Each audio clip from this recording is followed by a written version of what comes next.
Thank you so much.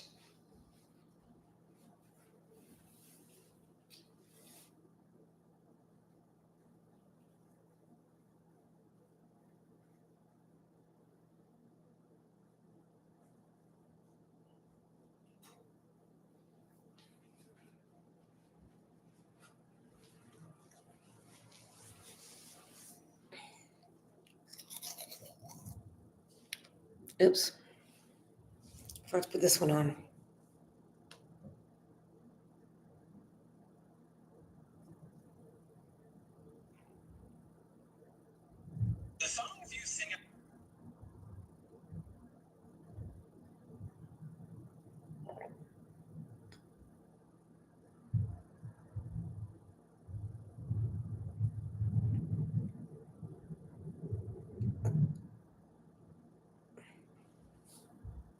Oh.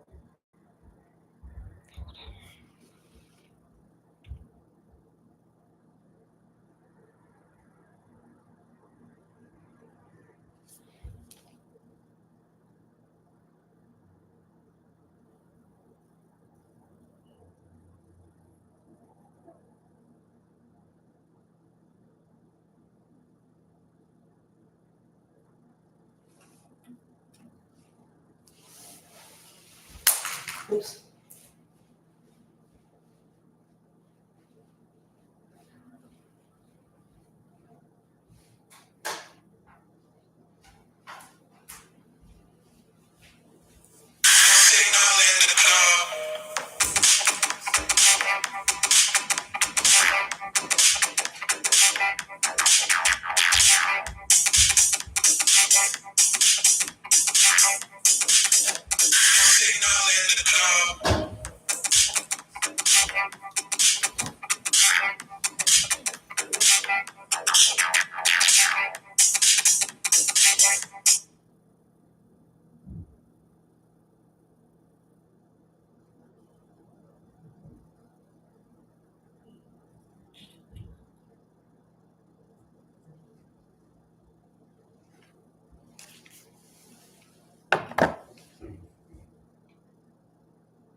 There. How's everything going? Perfect. Yes.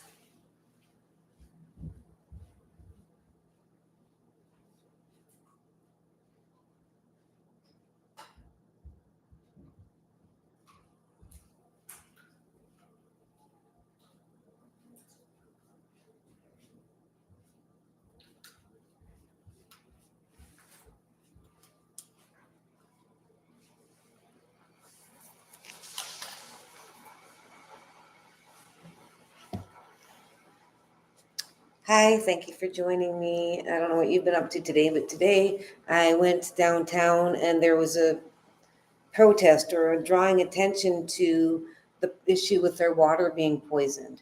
So if you look on my TikTok, you'll see that, oops, I'm not live on this one. Uh, you'll see that there's some postings of some speakers on there. And what's interesting is that there's not that many people that showed up. And it's just very strange because the mayor was invited and many other officials and chiefs were invited and they did not show up. Now, it doesn't matter what your prior engagements are, like we're all affected. People have been quiet the whole time about the First Nations people saying we need clean water. And it's not like we have access to it. Normally you could get it out of the rivers and the lakes, but we can't do that because the oil sands is put right directly after they rounded us up, put us into these little areas like zoos without fences, and then started drilling for oil right beside there.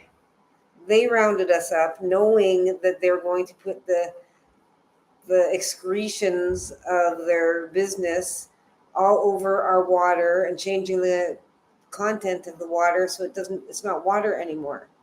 They're changing the chemical composition of water using steam. It's called SAGD. That's what they call it, SAGD. They call that steam assisted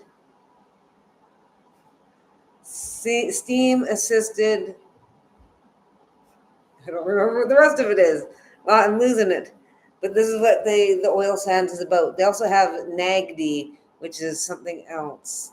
Darn it, I can't remember it. Steam assisted. Okay, well, I'll figure that out later. Anyways, we need water to survive. We used to ride in our canoes and travel up and down the lakes, but then when they dammed the passages of water, it affected our ability to use them as channels to travel. So we couldn't travel anymore because the water was being hoarded in order to do the steam assisted removal of the extraction of the bitumen from all of the impurities. So the oil is mixed in with the dirt, so they want the oil out. So what they do is they heat it up, and that separates the dirt from the oil, and then they scoop the oil. And all the dirty steam with all the chemicals in it, now they just go and dump it into wherever they want to dump it. So what I'm being told is that they have a restoration where they say that they're going to repair all the damage that they've been done, but they're dumping endless liters of this toxic poison into little spaces, and they were burying it, and it's destroying everything around it because they have to take the trees off and then scrape everything off and dig everything out and then do the steam assisted removal. So they're taking tons of water and making it dirty and using the dam so that they can access all of this. So everyone on this side is now impacted because we're in Fort McMurray and this river goes all the way north. So the rivers here feed all of the water to the rest of the northern communities. So if we are losing the amount of water from the dam, and then they're taking the water and changing the chemical composition so it can no longer be used as water, then we're out water now. They've been changing the chemical composition because normally water just changes form, it returns back. When they're doing the steam assisted things, they're changing the chemical composition and dirtying it. So some had different approaches. Some are like, we got to work with them. And then others were like, no, we don't have to work with them. And this is the thing, you get to do whatever you want. You don't have to follow what anybody says. You get to choose what you want to support. And there's varying degrees of, causes that we all need help in. But it all can boil down to two opposing forces. One that's trying to promote sickness in the body, mind, and spirit, and one that's trying to heal it and heal it now. And so the best way to heal it is truth, open-mindedness, open heart. So you can tell which team someone's working for just by when you assess all of the traits that encompass each one. A person that's working for God or a person that's working for the opposite. And when you start paying attention to that, it's going to make your life much easier because people are either for you or against you. There's no in between. That's like if someone comes up to you and you're with your best friend and the person says, I'm going to kick your butt, and your friend just stands there and watches or ignores it or cheers them on and does nothing. Like, if they don't intervene, then are they your friend? When they are witnessing someone going to abuse you, they know someone's going to, and they don't do what they can to stop you. Is that a friend? So we have to start discerning who is our friend and who is our enemy, and understanding that we need to find the ones that are going to protect us. Because for everyone that won't protect you, there are ones that will protect you, but you have to find them. So think of life as a very real one that you don't want to hurt anybody, but it's a game, live simulation where you need to meet everybody and get all the clues and make it out of the sickness of the body, mind, and spirit. It's an infection of the mind that's causing people to be harmful to themselves and others. It's an infection. So you're now in an infection in this life simulation. Your goal is to get out of the infection. And the problem is going to be that most people don't even know that they're infected. And then they are going to be actively trying to get everybody infected by causing negativity. And then they justify their actions. And anyone that tries to get people healthy, they're going to get deterred by all the people that are sick. And the ones that are bad look like the good ones. You can't tell them apart. And the bad ones will pretend to be good to get close to you, to take advantage of you. So everyone's going to be trying to get your power, and your goal is to keep your power and escape the sickness. And the closer you get to making it out of each level, the more opposition that you're going to have. It's always really hard right before you have the breakthrough. It's always the way how it is. So the most resistance is going to be right at the point before it breaks. That's when the most resistance is. That's why when it gets hard, you can't give up. You can't give up. You started, you stood up. Do not. I got to open the window. It's freaking hot in here. Whew.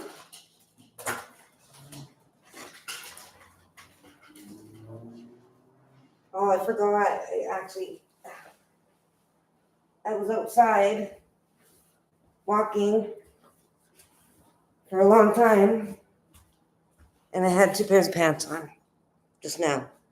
I wore them under, because I'm outside walking, so I put on 2 pairs of pants under my skirts, and it keeps me warm. And then I'm probably having a hot flash, so it doesn't help.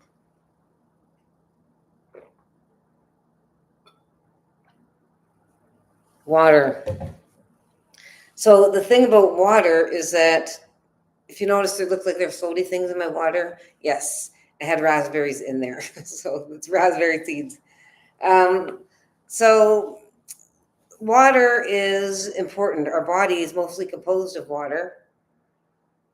And like I said, the oil sands here are dirtying all of the rivers because they're taking it and then they're treating it and then they're releasing it back into the water, and then it goes upstream, because this is the only river in the world that goes upstream.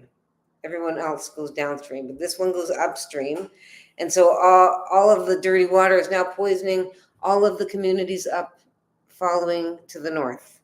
And so Dr. Connor was one of the doctors back in the 70s, I believe they said, that was traveling to the remote indigenous locations and communities to be a family doctor. And he was the one that first noticed that there is an abnormally high amount of cancer in these communities. And it just so happened that it was, these communities are right beside the oil sands, and it doesn't take a genius to figure out what's going on. So they, of course, didn't admit to it, and then did studies, and then still tried to eliminate Dr. Connor's voice. So he persisted and almost lost his job and license for speaking out against the water poisoning and what's happening blatantly to First Nations communities. And so these are communities all around my home reservation is Fort Mackay, and it's right in the middle of all of the pollution as well. And so what's upsetting is that they had this gathering today and there weren't very many people there. Like, I don't know, maybe 100. Maybe, I don't know. I'm not good. I am really not a good guesser. So maybe it was only 50 and I say it's 100, or maybe it was actually, no, I don't think it was 300 or 200. I don't know. But it wasn't very much for such an important cause, because water doesn't just affect First Nations, it's affecting all of the water. We used to be able to drink out of the lakes and rivers. And I still do sometimes, if it's clean. You got to do what you got to do, and that's what we're supposed to do. Look at all other species; they just go to the natural uh, water source. They don't get out of faucet. They don't get anything cleaned or anything. They just drink out in nature. So for people to be telling us, "Oh, you're going to get beaver fever. Oh, you're going to get this," they're just saying that so that you don't get it for free and you go spend money and buy theirs in the package that's poisonous with BPA plastic. So that's the whole thing. Everything that in this world, it's like a candy shop of unhealthy enticements so that you can go and pick and choose your pain and suffering. Life is a candy shop of you picking your pain and suffering now and in the future. And when you meet a friend, their whole life, as soon as you connect, now your life is all connected with theirs. So anything in their life that they decide to bring into your life, the stress, the drama, now you just made an open deal. Now they know you for the rest of your life. So be very cautious about who you let in and how close you let them in. We have to trust people, but we also have to have discernment and not trust people that are dangerous. We need to be very strong with our intuition. And the best way to get in touch with our intuition is our natural ability to detect harm or safety just by having someone around us, by not seeing or feeling, but just, or yeah, by feeling, but not physically feeling, just sensing. So that's what intuition is. It's listening to our body tell us whether something's safe or not, what we should do. And when we start listening to that voice, it eliminates a lot of unnecessary pain and suffering. So the best way to do all of this is to open your mind and open your heart. The more that you open your mind, the more that your heart opens. They're both linked. And it allows you to learn at a much faster, accelerated rate. That's redundant. Redundant means you say the same thing twice, but just in different ways. And so